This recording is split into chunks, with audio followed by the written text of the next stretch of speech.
Kinangkang. Ang title po nito ay Kinangkang. Kinangkang ng kamalasan.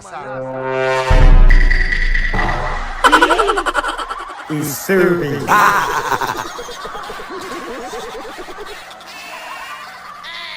Kinangkang ng kamalasan. Serving.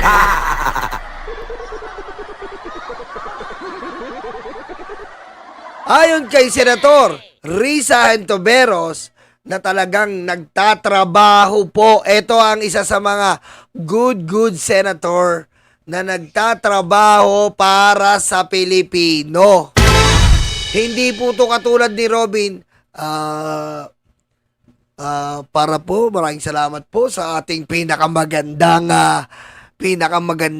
Pia Cayetano na talagang namumula-mula, na talagang kapita-pitagan, napakatalinong Pia Cayetano. Ano sabi ni Pia Cayetano? Hindi naman uubra yung mga ganyan mo. Ano ba yan?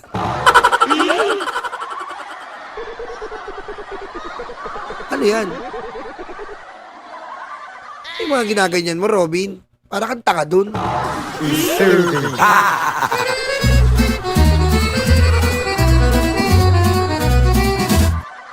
Sabi ni Pia Cayetano, the cases filed against Attorney Harry Roque, Cassie Leong, and others show justice in motion. We demand nothing but full accountability. They had it coming. Our Senate hearings uncovered a mountain of evidence. Ibig sabihin po, sabi ni Madam Risa, na ang hustisya daw po ay talagang gumagalaw. At wala naman daw silang inaasahan kundi magbayad ang mga baklang may sala. Ayan po sabi ni Madam Risa. Wala silang inihiling kundi ang baklang ito ay magbayad. Talagang sumubo sa kanyang gagawang kasalanan. Subo, lollipop.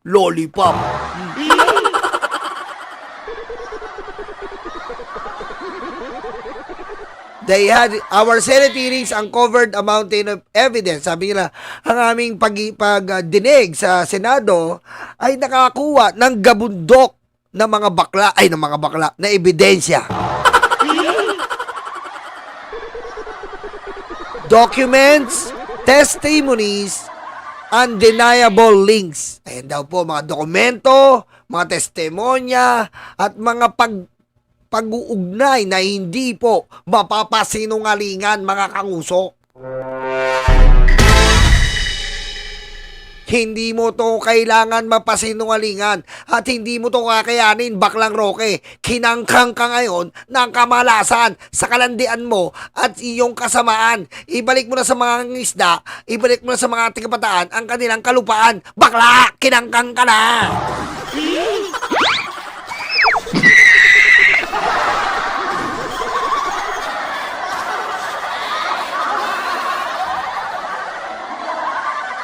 Hindi mo nakakayanin to, kinangkang ka na ngayon.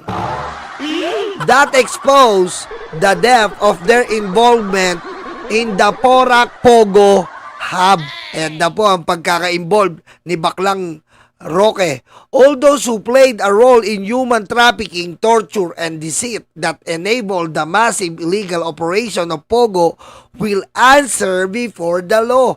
Lahat daw po na may kaugnayan dito ay mananagot sa ating batas dyan sa Pogo na legacy ni Digong.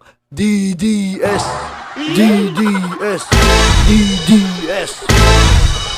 Basta Pogo, tatak DDS. Basta Pogo, tatak DDS. Basta Pogo, tatak DDS. Si Digong ang may pakana yan. Kung hey, pak you.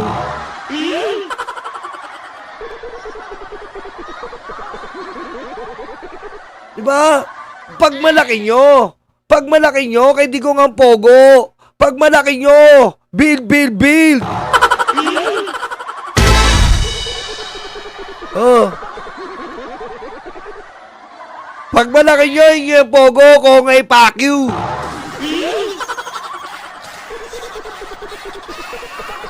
Oh. Sana ma-forfeit ang assets nila sa lalong madaling panahon at magamit ang pamahalaan para tulungan ang mga nabiktima nila. Kung gaano kalaki ang pogo sa Porac, ganon din karami ang dami ng nabiktima. I applaud the DOJ for relentlessly working on this case. Tiwala ako na makakamit din natin ang hustisya. Ayan po, ang kinaso po kay Baklang Roque na mahilig sumubo. Harry Roque, Cassandra, Ong charged with non-bailable trafficking over Porac Pogo. Walang piyansa, kinangkang ng kamalasan, kinangkang ng tadhana, kinangkang ng kahayupan. Yan po ang sasapitin ni Harry Roque, mga kanguso. Kaya wag po kayong patumpik-tumpik at di natin titigilan to, no? Lahat po ng kasamaan, kabaklaan netong tao na to, kademonyohan, ay talaga susupilin natin, mga kanguso.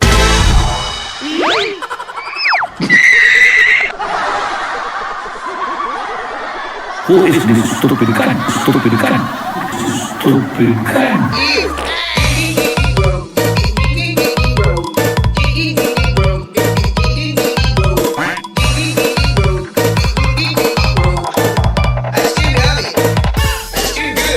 Hindi po siya naliligo. Bobo ka!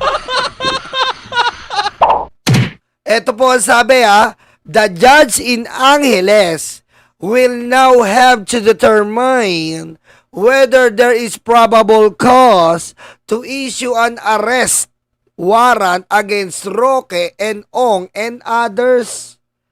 Roque, sabi ko sa iyo, nabubulok ka na, naaagdas ka na, patong-patong na to, itsura mo ang bantot na.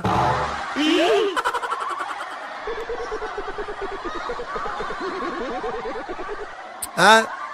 Roque, parang 20 years kang nakatira kay Camille Villar na merong tubig na crime water.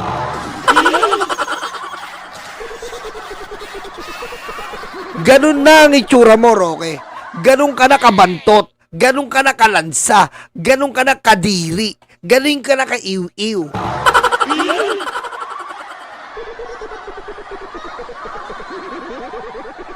Kaya sinasabi ko sa iyo, Harry Roque, sabi ko sa iyo, ito ay talagang karma na sa iyo. Karma na sa grupo nyo. Kahit anong pambubulag nyo sa Pilipino, iho di impaktong baklita kang subo Nutella ka.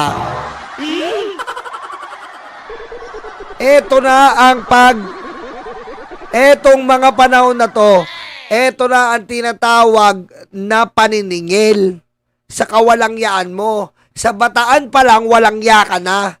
Mga mahihirap doon, kinuha mo ang kalupaan. Yung mga taong walang puwersa, walang kakayanan sa buhay para maipagtanggol ang sarili, sinamantala mo, ayop ka kasama ng pamilya mo.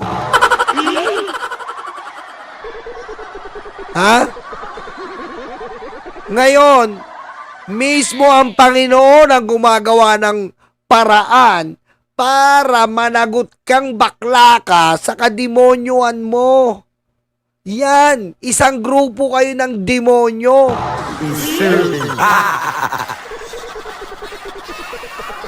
Nararapat lang, Harry Roque. Kahit saan kang bansa magtago, mahanap ka. Kahit anong panahon, babalik ka pa rin. Maririnig mo si Gary Valenciano.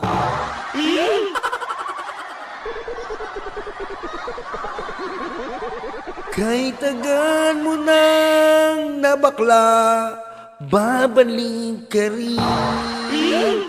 Babalik ka rin. Kahit tagal mo nang namakla, babalik ka rin. Babalik ka rin.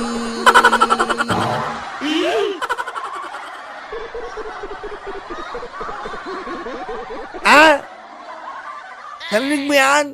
Yan ang sabi ni Gary Valenciano. Babalik ka rin dito, Ari Roque. Kahit anong gawin mo, Ari. Welcome to the Philippines. Di ba? Alam sabi mo?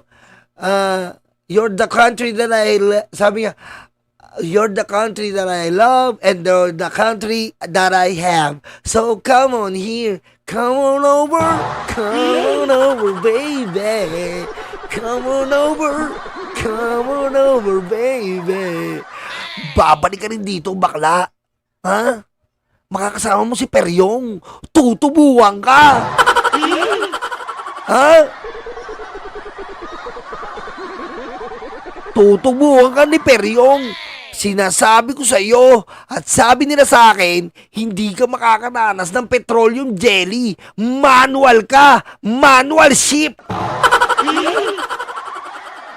Ha? Manual ang mararanasan mo. Hindi automatic. Manual. Magdusa ka sa sakit.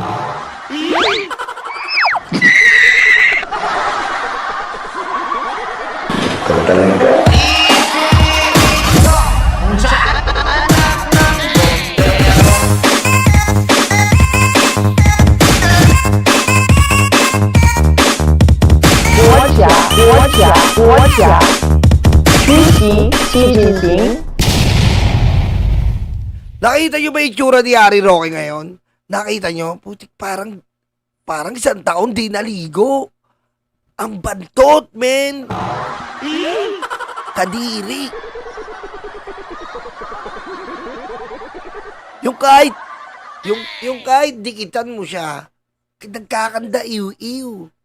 Grabe, di ba ito rin isa rin yung nung kandidatura na naiyi sa pantalon. Putik, ang babo mo, Ari Roque. Paano mo nakakayanan yung ganyang bantot?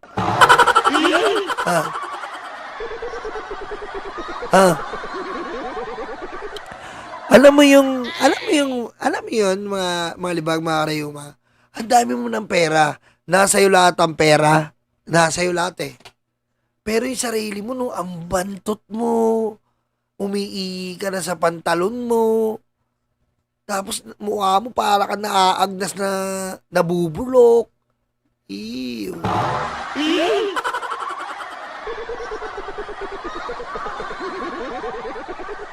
Diba? Tapos yung ano pala nito, panot pala to, panot ka pala eh. Ari, pare-parehas pala kayo ni Vic Rodriguez eh. Ha? Panot ka pala eh. Ano ba habi nyo? Dart?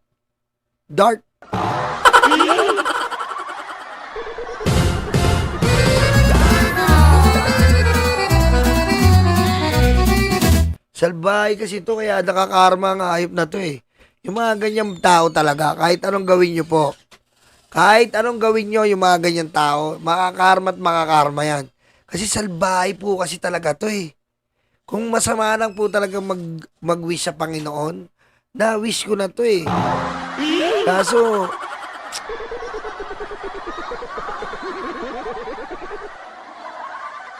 Kaso, masama lang talaga eh. Hari Roque, tapos ka na ngayon, sabi ko sa'yo. Magantay-antay ka na. Nang dadanasin mo.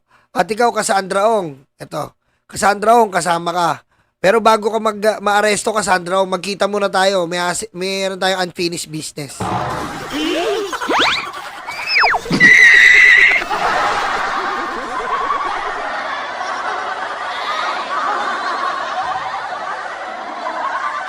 Cassandra Ong, total, makukulong ka na. Magkita muna tayo. May pag-uusapan lang tayo. Heart to heart talk. Ha? Magkita muna tayo. May pag-uusapan lang tayo.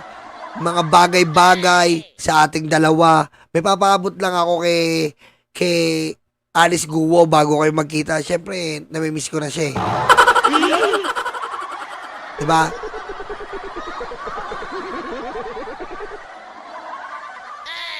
Oh, papaabot ka lang sa iyo yung kiss sabay hug. Ipapaabot ko na sa iyo yung kiss sabay hug ko kay Alice. Namimiss ko na siya eh.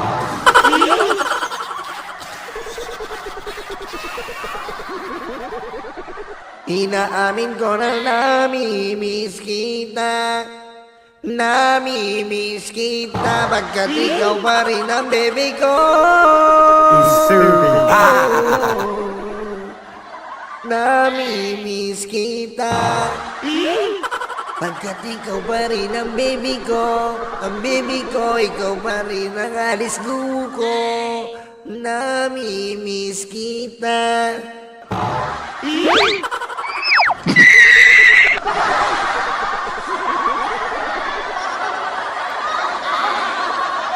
Ha? Ikaw na lang mag-transfer doon, ha? I-transfer mo na lang yung gagawin ko, ha?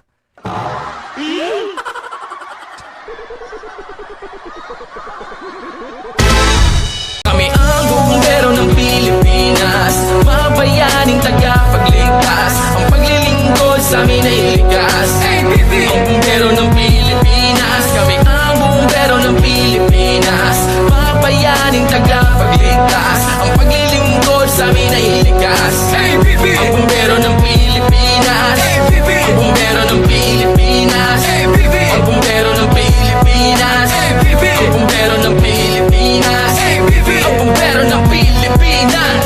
Para sa mga maralita, may puso, may tapang, may Diyos.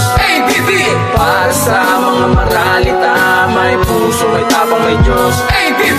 Para sa mga maralita, may puso, may tapang, may Diyos. Para sa mga maralita, may puso, may tapang, may Diyos. Kami ang bumbero ng Pilipinas, mga bayaning tagapagligtas. Ang paglilingkod sa amin ay likas. Ang bumbero ng Pilipinas, kami ang bumbero ng Pilipinas, mga bayaning tagapagligtas. Ang paglilingkod sa amin ay likas. Ang bumbero ng Pilipinas,